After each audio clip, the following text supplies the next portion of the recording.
Je fais irruption par les portes doubles de la maison de style Tudor de mes parents, l'air du soir collant à mes cheveux trempés par la pluie. La lumière du lustre me frappe au visage, m'aveuglant momentanément alors que je trébuche dans le hall d'entrée en marbre. Mes yeux gonflés parcourent la pièce bondée où les verres de champagne teintent sur fond de musique classique. Maman me repère la première. Son sourire se fige, puis se transforme en une grimace aux lèvres pincées alors qu'elle s'excuse auprès d'un groupe d'invités bien habillés. Elle glisse vers moi dans sa robe de soie bleu marine, des perles brillant à son cou. « Vanessa, pas maintenant, nous avons des invités », siffle-t-elle, sa main parfaitement manucurée agrippant mon coude. La fête de fiançailles de Blake n'est pas le moment pour quoi que ce soit. Papa apparaît à ses côtés, la mâchoire serrée sous sa barbe argentée. « Réglons ça en privé », marmonne-t-il, me dirigeant vers son bureau tout en jetant un coup d'œil par-dessus son épaule au badaud curieux. La lourde porte en chêne se referme derrière nous avec un bruit sourd. Je me tiens tremblante sur le tapis perçant, de l'eau s'égouttant de mon manteau sur le sol poli. Les yeux de maman suivent chaque gouttelette comme si je souillais un musée. Zoé s'est effondrée à l'école aujourd'hui, dis-je, ma voix se brisant. Ils l'ont transportée d'urgence au Portland Memorial. Papa change de pied. Est-ce qu'elle va bien? Non. Le mot reste en suspens entre nous. Elle a une malformation cardiaque congénitale. Le médecin a dit que sans opération dans les 48 prochaines heures, elle pourrait. Ma gorge se noue autour de l'impensable. La main de maman s'agite sur sa poitrine. Oh mon Dieu. Eh bien, sûrement que ton assurance. Je n'ai pas d'assurance en ce moment, je chuchote. L'entreprise a des difficultés. J'allais m'inscrire le mois prochain, quand le paiement du nouveau client arriverait. Le visage de papa se durcit. Combien? 1000 $, je force les mots à sortir. J'ai tout essayé. Le plan de paiement de l'hôpital ne couvre qu'une fraction. La banque n'approuvera pas un prêt d'urgence sans garantie. Je tombe à genoux, quelque chose que je m'étais juré de ne plus jamais faire devant eux. Je n'ai jamais rien demandé. Pas quand Marc a perdu son emploi. Pas quand le toit fuyait. Pas quand j'avais besoin de fonds pour démarrer. Mes mains tremblent alors que je saisis le pantalon parfaitement repassé de maman. S'il vous plaît, aidez-la à la sauver. C'est votre petite fille. Les yeux de papa se tournent vers maman. Une conversation silencieuse passe entre eux, une que j'ai vue toute ma vie mais dont je n'ai jamais fait partie. Maman soupire, ses épaules s'affaissant légèrement. Nous ne pouvons tout simplement pas, Vanessa. Le mariage de Blake est dans 3 mois. Nous nous sommes déjà engagés à couvrir les frais. Quels frais pourraient bien? Toujours en train d'essayer de me voler la vedette, serait-ce? La voix de Blake traverse la pièce alors qu'il s'appuie contre l'encadrement de la porte, une flûte de champagne pendant entre ses doigts. Sa fiancée, Lorraine, se tient derrière lui, sa bague en diamant captant la lumière. Pas maintenant, Blake, je commence, mais papa m'interrompt. Nous avons déjà versé 250 000 $ pour le lieu, le traiteur et le forfait lune de miel, explique-t-il, comme s'il discutait d'un investissement commercial raisonnable. Des acomptes non remboursables. Mon esprit retourne à la chambre d'hôpital que j'ai quittée il y a à peine 1 heure. Le petit corps de Zoé englouti par les draps blancs. Le masque à oxygène s'embuant à chaque respiration laborieuse. Le dessin au crayon de cire serré dans sa main des bonshommes allumettes étiquetées maman, papa, moi, mamie et papy. L'échéance compatissante mais ferme du docteur Levine, nous avons besoin de la confirmation du paiement pour demain après-midi afin de programmer l'opération. Je les regarde, ces étrangers portant les visages de mes parents. Papa regarde sa montre. De l'autre côté de la porte, des rires s'élèvent de la fête. Peut-être que tu aurais dû mieux planifier, murmure maman en ajustant son bracelet, un héritage de famille qu'elle avait promis de me léguer un jour. Il y a des conséquences aux mauvaises décisions financières, Vanessa. Je me lève lentement, quelque chose durcissant en moi à chaque seconde qui passe. Le désespoir qui m'a amené ici se transforme en quelque chose de plus froid, de plus tranchant. Ma fille pourrait mourir, et vous vous inquiétez pour une fête? Ma voix ne semble plus être la mienne. Blake ricane en faisant tourner son champagne. Toujours aussi dramatique. Prends une meilleure assurance la prochaine fois. Certains d'entre nous ont de vrais projets pour leur avenir. Mes mains tremblent alors que je saisis le poignet de maman.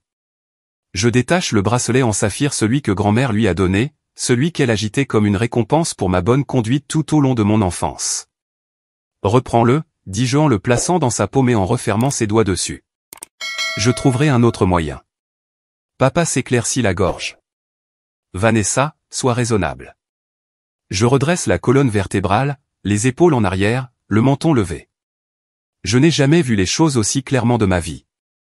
En traversant la foule d'invités qui chuchotent, je sens leurs yeux dans mon dos. Quelqu'un murmure, pauvre Gérald et Monica, ce doit être la fille à problème. Un autre répond, quel dommage, de créer un drame lors de la soirée spéciale de Blake. L'air nocturne me frappe au visage alors que je sors, mais je ne sens plus le froid. Mon téléphone vibre avec un message de Marc, des nouvelles? Je regarde les fenêtres illuminées du manoir de mes parents. La voix de Zoé, 6 ans, résonne dans mon esprit, mamie et papy ont la plus grande maison du monde. Est-ce qu'ils nous aiment aussi en grand? Je tape ma réponse, non, mais nous la sauverons quand même. Et je ne frapperai plus jamais à cette porte. Je fais les 100 pas dans notre cuisine à minuit, le combiné du téléphone fixe pressé contre mon oreille, ma voix rauque après des heures de supplication. Les chiffres rouges de l'horloge numérique se moquent de moi, 46 heures avant l'échéance du docteur Levine. S'il vous plaît, je chuchote à l'agent de crédit. La vie de ma fille dépend de cette opération.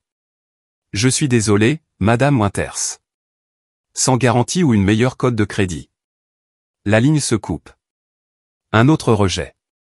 Je m'affale contre le réfrigérateur où les dessins au crayon de Zoé sont accrochés par des aimants en forme de lettres. Sa dernière création montre des bonshommes allumettes se tenant la main sous un soleil jaune. Dans le coin, elle a dessiné un cœur rouge avec des lettres tremblantes, J cœur noir maman. Marc entre dans la cuisine, les yeux creusés par la fatigue. Il pose un chèque froissé sur la table. 8000, dit-il doucement. Johnson a finalement acheté la Mustang. Je regarde le chèque. Marc avait restauré cette Mustang de 1967 pendant 3 étés, travaillant le week-end pendant que je construisais mon entreprise. Le cadeau d'anniversaire de son père pour ses 16 ans. Marc, tu adorais cette voiture. Il me prend la main, son pouce calleux traçant des cercles sur ma paume. J'aime Zoé plus que tout. J'ajoute le chèque à notre pile nos économies, le retrait anticipé du 401K de Marc, l'argent de la Mustang. Il manque encore 23 000. Je laisse tomber ma tête sur la table. Ce n'est pas assez. Les bras de Marc entourent mes épaules. Nous trouverons un moyen. La sonnette retentit à 6h13 du matin. Je me traîne pour répondre, portant toujours les vêtements de la veille. La lettre de rejet du prêt hypothécaire colle à ma joue, arrachée par l'électricité statique alors que j'ouvre la porte. Tom et Denise Winters se tiennent sur notre porche. Les parents de Marc. Le visage buriné de Tom est sombre sous sa casquette Carhartt délavée.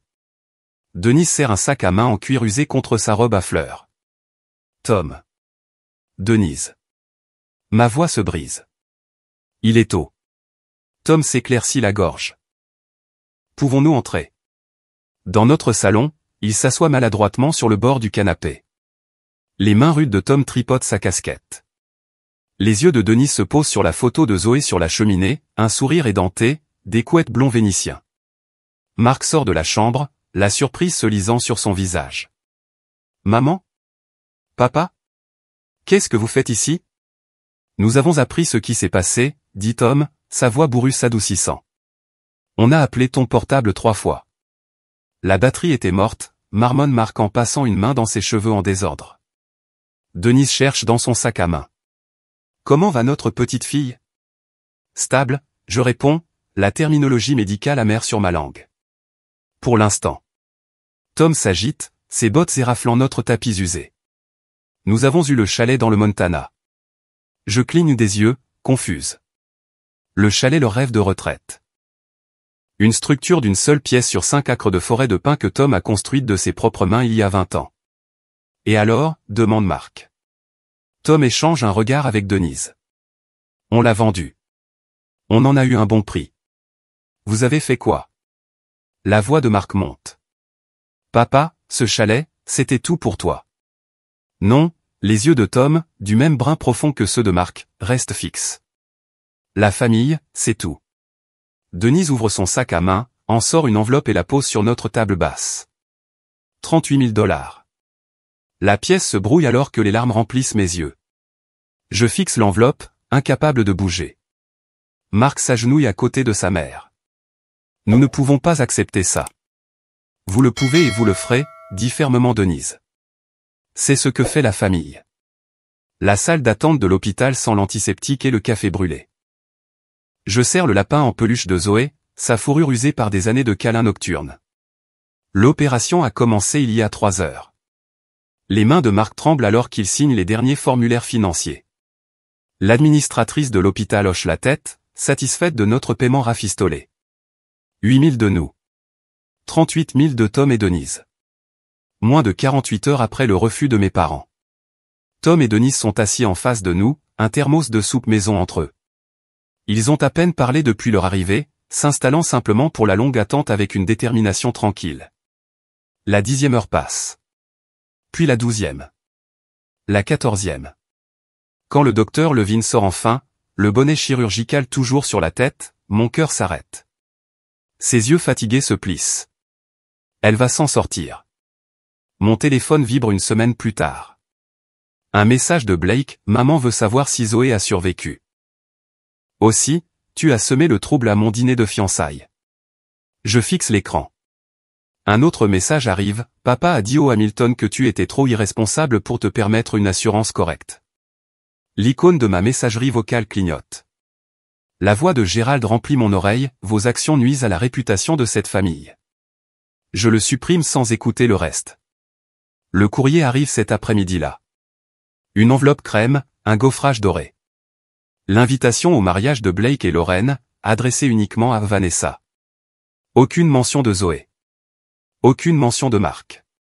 Dans la chambre d'hôpital de Zoé, Tom est assis à côté de son lit, lui apprenant à lancer une ligne de pêche imaginaire. Son bras meurtri par les perfusions suit ses mouvements. Quand tu iras mieux, promet-il, nous t'emmènerons au bord de l'eau. Zoé glousse. Est-ce que je pourrais attraper un requin? Commence par la truite, Tom fait un clin d'œil. Tu progresseras à partir de là. Denise entre en trombe avec un autre récipient de ragoût maison. Elle a apporté un repas différent chaque jour, remplissant notre réfrigérateur de récipients étiquetés de nourriture réconfortante. Marc entre derrière elle, les bras chargés de provisions. Il s'est occupé de la garde des enfants, des tâches ménagères et du soutien de mes clients pendant que je veillais à l'hôpital. Je les regarde ce cercle d'amour autour de ma fille. Pas de vêtements de marque ni d'adhésion à un country club. Juste une présence inébranlable quand ça compte le plus. La vérité s'installe dans ma poitrine, le sang ne fait pas la famille. C'est l'amour qui le fait. Entre les traitements de Zoé, je dessine de nouveaux modèles à son chevet. Mes employés passent avec des repas et des nouvelles des projets qu'ils ont pris en charge en mon absence. Les clients envoient des fleurs. Les voisins organisent des relais de repas. Les collègues de Marc donnent des jours de congé pour qu'ils puissent rester à la maison plus longtemps. Cette petite communauté nous entoure comme un bouclier protecteur. Je consigne chaque acte de gentillesse dans le journal de Zoé, preuve que la bonté existe au-delà des murs du manoir de mes parents. Pendant que Zoé dort, je me fais une promesse, je ne serai plus jamais vulnérable comme ça. Ni financièrement. Ni émotionnellement. Et quand je renaîtrai de ces cendres, je me souviendrai de ceux qui étaient là pour attiser les flammes de l'espoir et de ceux qui nous ont laissé brûler. La lampe de bureau projette un halo autour de mes croquis alors que minuit approche de 1 heure du matin. Mes yeux brûlent. 3 tasses de café froid forment une demi-lune autour de mon espace de travail, victime de la concentration. De l'autre côté de la porte, Zoé dort sur le canapé lit, sa petite poitrine se soulevant et s'abaissant sous son pyjama Wonder Woman préféré, un cadeau de Tom après son opération il y a 4 mois. J'étire mes doigts endoloris et jette un coup d'œil au calendrier mural, des X rouges marchant sur les jours. Paiement de l'hypothèque, 2 semaines de retard. Facture d'électricité, dernier avis. Fourniture de dessin, débitée sur la carte de crédit déjà au maximum à cause des factures d'hôpital. Mais nous sommes toujours là. Toujours en train de nous battre. La cicatrice sur la poitrine de Zoé est passée du rouge vif au rose pâle. Son rire remplit à nouveau notre appartement. Les cauchemars de moniteurs qui bipent et de masques à oxygène ont presque cessé pour elle, en tout cas. Sur la table à dessin, mes créations pour la présentation des hôtels Westbrook nagent devant mes yeux fatigués. Une chaîne de boutiques locales, cet établissement, une refonte intérieure complète. Budget, 1,8 million de dollars. Concurrence, 3 entreprises établies avec des portfolios impressionnants et de vrais bureaux, pas des tables de cuisine faisant office d'espace de travail. mon téléphone vibre. Le message de Marc dit « Ne reste pas debout toute la nuit. Il serait fou de ne pas te choisir. » Je le crois presque.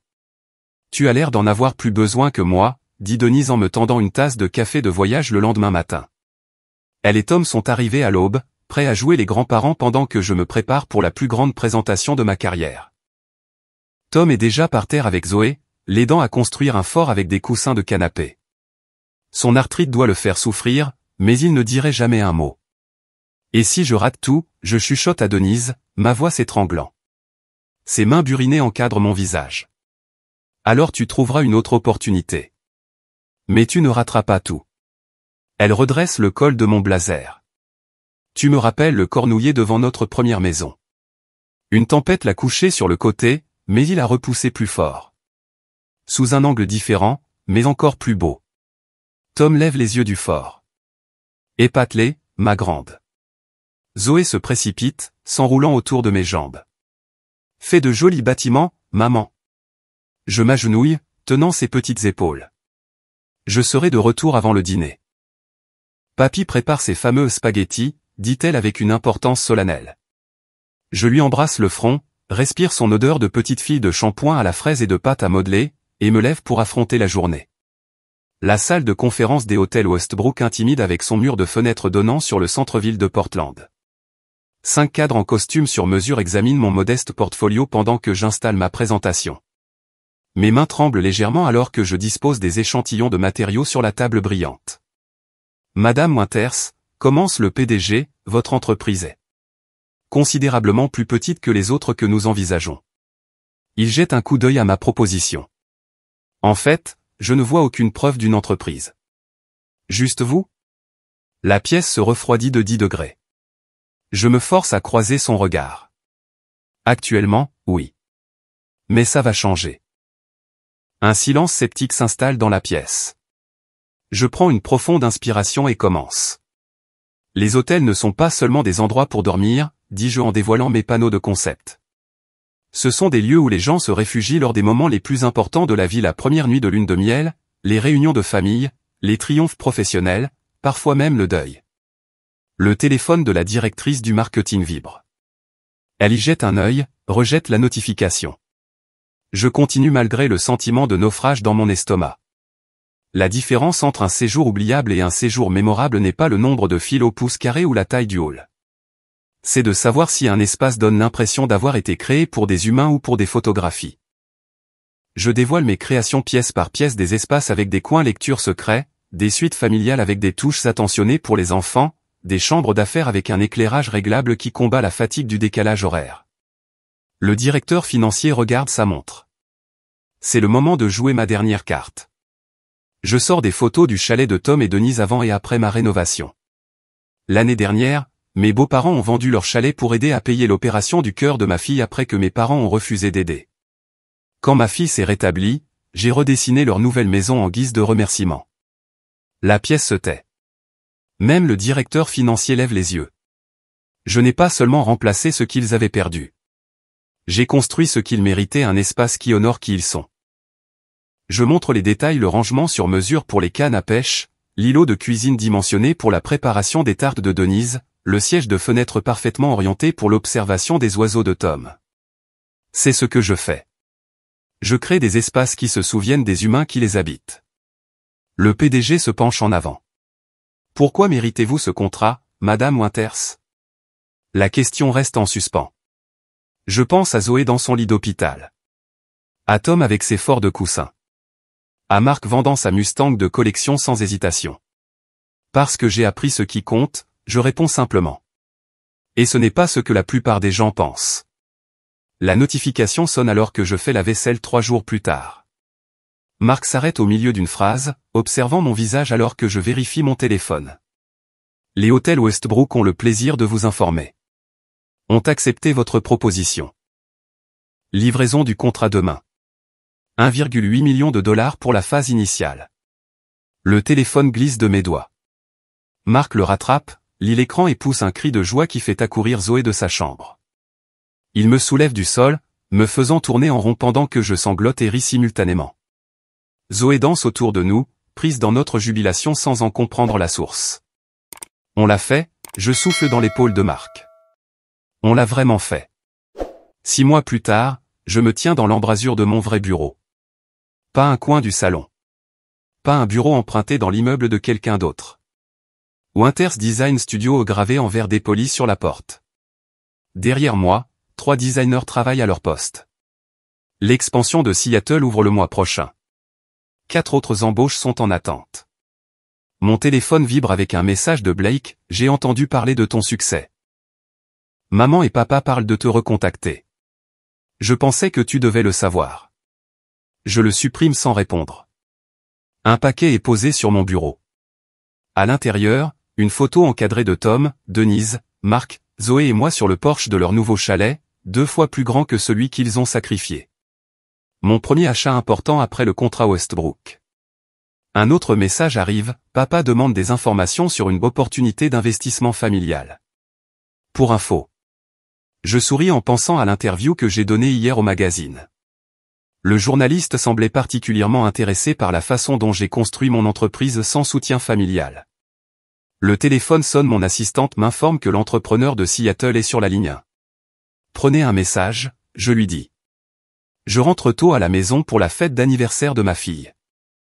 Je rassemble mes affaires, regardant une dernière fois la photo sur mon bureau. Tom et Denise attendront à la maison, aidant Marc avec les décorations. Les amis de l'école de Zoé arriveront à 4 heures.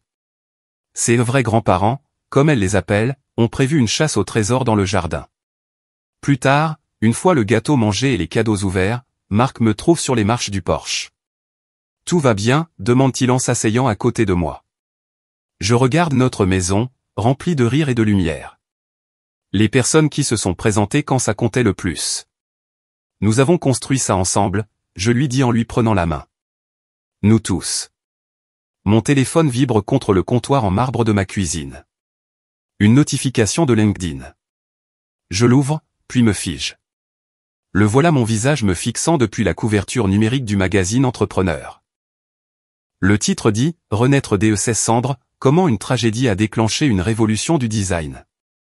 Le nœud dans mon estomac se serre, puis se relâche. 3 ans de travail, de sang et de larmes capturées en une seule image glacée. Marc arrive derrière moi, ses mains chaudes sur mes épaules. « C'est réel » murmure-t-il. « C'est réel », je fais écho, ma voix s'étranglant. Je fais défiler vers le bas jusqu'à la citation qu'ils ont mise en gras, « Mes propres parents ont laissé ma fille souffrir pour une fête ». C'est à ce moment-là que j'ai réalisé que le sang ne définit pas la famille. La vérité est là, non déguisée et brute. Les mots que j'ai prononcés pendant l'interview sans sourciller. Pas de pseudonyme, pas de référence vague. Juste la réalité sans phare de cette nuit pluvieuse où mes parents ont choisi le mariage de Blake plutôt que la vie de Zoé. Des regrets, demande Marc, son pouce traçant des cercles sur mon omoplate. Pas un seul. L'après-midi, mon téléphone n'arrête pas de sonner. L'article a été partagé plus de 20 000 fois. Des influenceurs du monde des affaires que j'admire depuis des années louent mon intégrité face à des choix impossibles. 3 invitations à des podcasts arrivent avant le déjeuner. Maman, pourquoi ta photo est partout, demande Zoé, son petit doigt pointant l'écran de mon ordinateur portable où une autre notification de partage apparaît. Je la soulève sur mes genoux, son cœur en bonne santé battant contre le mien. Tu te souviens quand je t'ai dit que parfois, les histoires aident d'autres personnes à se sentir courageuses. Elle hoche la tête, solennelle. À 9 ans, elle comprend plus que je ne le souhaiterais parfois. Eh bien, j'ai raconté notre histoire. La première retombée vient d'une source inattendue, Hélène Withers, qui siège au même conseil d'administration caritatif que Monica. Elle m'appelle directement.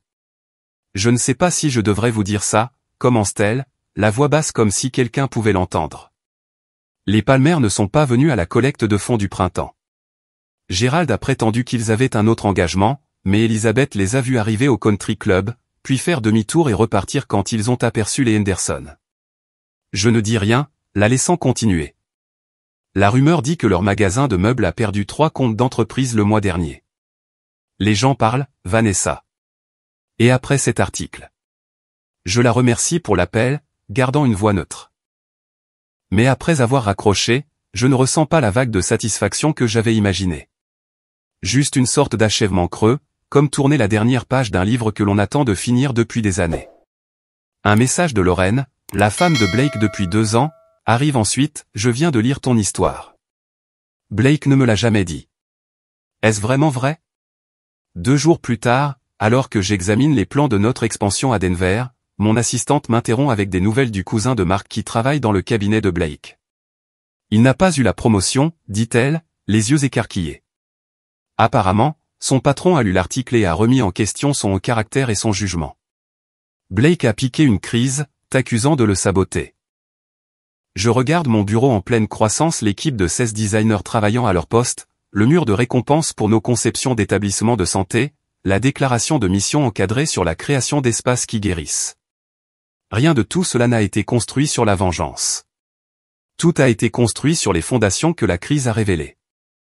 L'été, notre entreprise ouvre des bureaux à Denver et à San Diego. Le reportage sur Good Morning America se concentre non pas sur le drame familial, mais sur notre engagement à embaucher des parents célibataires et à fournir une assurance maladie complète dès le premier jour d'emploi. Votre police d'assurance maladie coûte plus cher que la norme de l'industrie, souligne l'intervieweur. Est-ce que cela ne réduit pas vos bénéfices? Je pense à la cicatrice de Zoé, une fine ligne blanche sur sa poitrine. Certains coûts sont des investissements, pas des dépenses. La première collecte de fonds de la Fondation pour le cœur recueille suffisamment pour les opérations de 12 enfants. Tom prononce un discours en larmes sur les secondes chances, ses mains burinées agrippant le pupitre. Denise prend des photos de tout, sa fierté rayonnant plus fort que les lustres de la salle de bal. Notre nouvelle maison est située sur 3 acres juste à l'extérieur de la ville. 6 chambres, un studio pour mon travail de conception et une aile est construite spécifiquement pour Tom et Denise. Les camions de déménagement sont à peine partis que Zoé parcourt la maison en courant, découvrant chaque nouvelle pièce avec des halètements et des éclats de rire. Je vais pouvoir voir mamie et papy tous les jours, crie-t-elle en revenant en courant pour serrer les jambes de Tom alors qu'il range des livres sur une étagère. Mark regarde depuis la porte, les bras croisés, les yeux doux. Plus tard, il me trouve sur le porche arrière et me tend un verre de vin. C'est toi qui as construit ça, dit-il simplement. Tout ça. Nous l'avons construit, je le corrige en me penchant contre sa présence solide.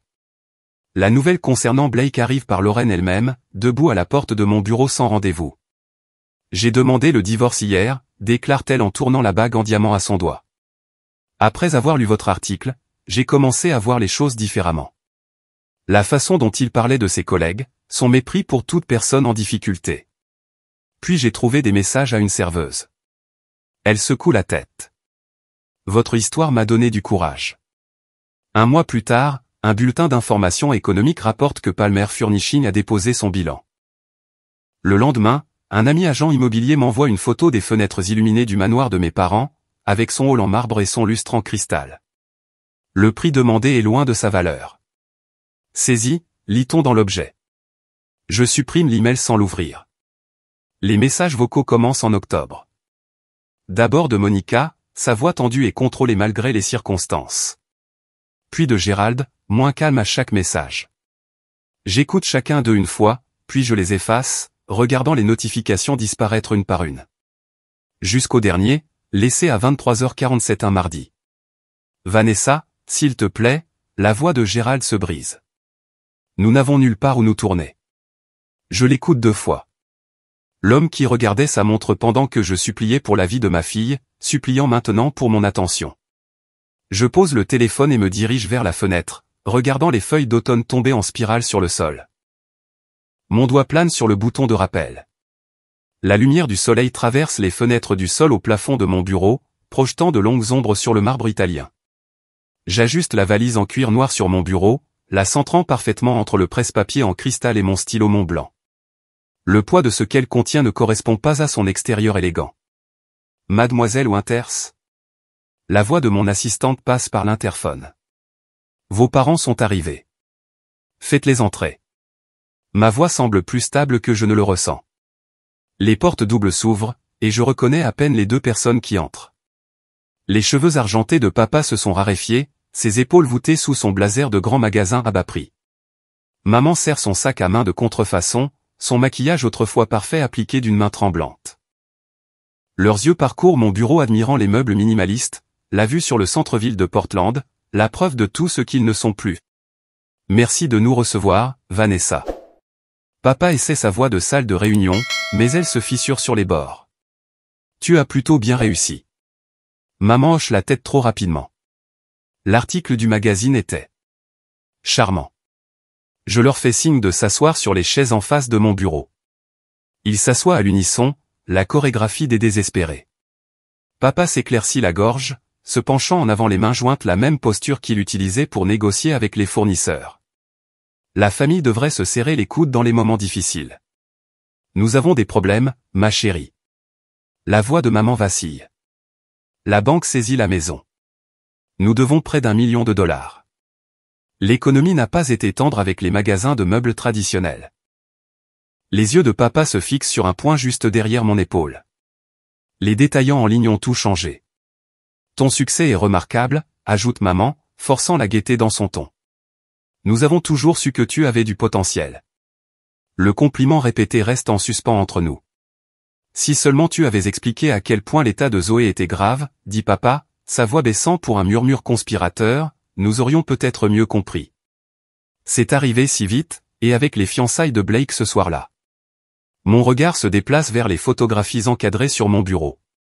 L'une de Zoé dans son lit d'hôpital, ses petits doigts agrippant le lapin en peluche que Tom lui a donné. Le capteur du moniteur cardiaque encore visible sur son petit poignet. Un autre cadre montre Tom et Denise à la remise des diplômes de la maternelle de Zoé, leur visage buriné rayonnant. Au-delà, 3 récompenses en cristal de la Fondation pour le cœur des enfants que j'ai créée l'année dernière. 3 ans, 2 mois et 14 jours, dis-je. Ils échangent des regards. C'est le temps qui s'est écoulé depuis la nuit de la fête de fiançailles de Blake. Papa s'agite sur son siège. Vanessa.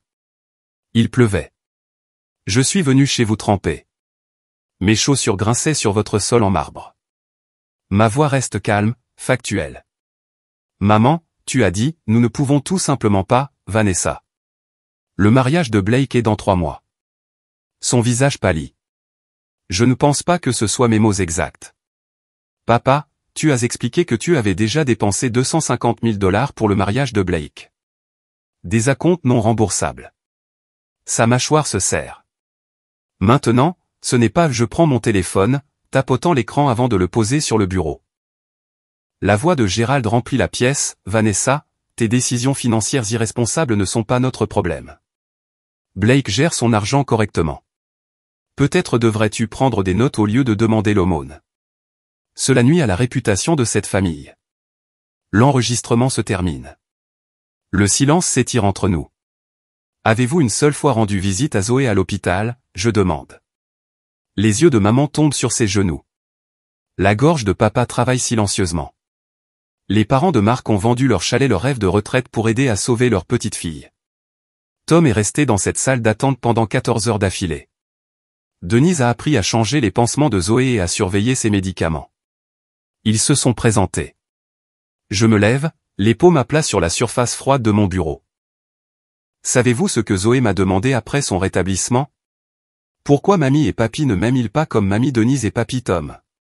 Le mascara de maman coule alors que des larmes tracent des sillons sur ses joues.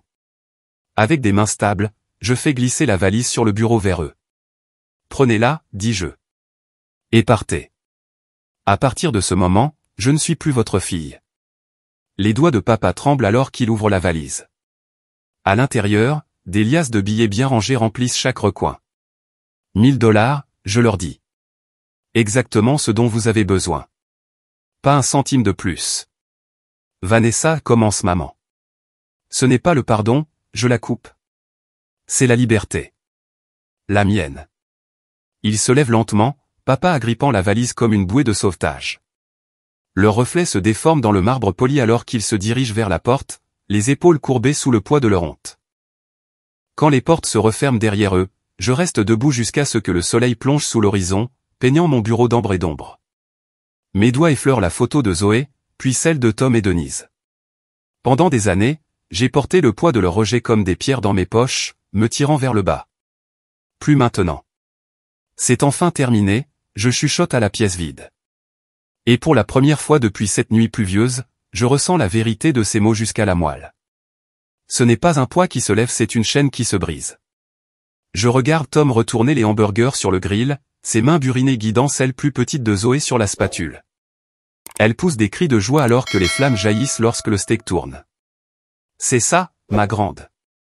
Tu as le coup de main, dit-il en lui ébouriffant les cheveux. Le soleil de fin d'après-midi se déverse sur notre jardin, projetant de longues ombres sur la table de pique-nique où Denise et Marc disposent des assiettes, des serviettes et des condiments avec une familiarité aisée. Leur rire traverse la pelouse, une bande-son que je croyais autrefois réservée aux films sur la vie des autres. Maman. Papy dit que je suis la meilleure retourneuse de hamburgers de 3 états, crie Zoé, sa voix forte et claire, aucune trace du murmure fragile qui hantait les couloirs de l'hôpital il y a 2 ans. Seulement 3, je réponds en attrapant le pichet de limonade. Je dirais au moins 5. Marc croise mon regard de l'autre côté de la cour et me fait un clin d'œil. Les rides du sourire autour de ses yeux s'approfondissent, racontant une histoire de tempête surmontée et de soleil inattendu. La porte du jardin s'ouvre alors que les voisins arrivent avec une tarte aux pommes maison. Notre petit rassemblement s'enfle de voix et de mouvements, une famille choisie s'élargissant en cercle concentrique de chaleur. Plus tard, pendant que Tom sert de la crème glacée, Zoé tire sur ma manche. Elle me tend un papier, les couleurs des crayons de cire vivent sur le fond blanc. J'ai dessiné nous, annonce-t-elle. 5 personnages se tiennent la main sous un soleil jaune, Marc, moi, Zoé au milieu, Tom et Denise nous encadrant. Chaque visage arbore un large sourire arc-en-ciel. C'est magnifique, ma chérie. Mon doigt trace le dessin. Le front de Zoé se plisse. Lily à l'école a 2 mamies et 2 papis. Comment ça se fait que je n'en ai qu'un seul couple? La question reste coincée dans ma gorge. Je m'agenouille pour la regarder dans les yeux, ses yeux si semblables aux miens. La famille, ce n'est pas toujours une question de sang, dis-je en choisissant mes mots avec le soin de quelqu'un qui connaît leur poids. Parfois, il s'agit de ceux qui choisissent de t'aimer, quoi qu'il arrive. Sa sagesse de 7 ans y réfléchit. Comme quand papy Tom m'a appris à pêcher dans mon lit d'hôpital? Exactement comme ça. Elle hoche la tête, satisfaite, et court aider Denise à servir la tarte. Marc me tend une enveloppe arrivée dans le courrier d'aujourd'hui. L'adresse de retour de Lorraine me surprend. À l'intérieur, une carte me remercie pour la subvention de la fondation qui finance son nouveau cabinet de thérapie. Elle mentionne que Blake a des difficultés, mais qu'il fait enfin face à ses erreurs. Mes parents vivent maintenant dans un petit appartement, leur manoir ayant disparu depuis longtemps. La mention ne suscite rien en moi, ni satisfaction ni chagrin. Je regarde l'installation du pique-nique d'été de mon entreprise dans le parc de l'autre côté de la rue, 50 employés et leurs familles se rassemblant sous des bannières annonçant une couverture santé complète pour tous. 3 boursiers de notre programme de design aident à disposer les tables. Leur parcours reflète ma propre lutte, mais leur avenir est plus prometteur. Depuis les marches du porche, j'observe Zoé au piano que Tom lui a acheté à Noël dernier. Ses doigts, autrefois attachés à des perfusions, dansent maintenant sur les touches. Le moniteur cardiaque qui suivait autrefois sa survie est rangé dans une boîte à souvenirs à l'étage, un rappel de ce qui aurait pu être, et de ce qui est. Mon journal de gratitude est ouvert à côté de moi. L'entrée d'aujourd'hui dit simplement « J'ai tout ce qui compte ». Une lumière dorée nous baigne tous alors que le soleil entame sa descente, non pas l'éclat froid de la richesse, mais la lueur chaude de la suffisance. J'ai un jour pensé que la vengeance ressemblerait à une victoire, le moment où mes parents réaliseraient ce qu'ils avaient perdu. Mais la vraie paix est venue en construisant quelque chose de significatif au lieu de détruire ce qui m'avait blessé. La plus grande vengeance n'était pas dans leur chute, mais dans la création d'un bonheur qu'ils ne pouvaient pas toucher. Mon regard parcourt notre cercle hétéroclite et parfaitement complet. La famille, ce ne sont pas ceux qui vous doivent quelque chose. Ce sont ceux qui se présentent.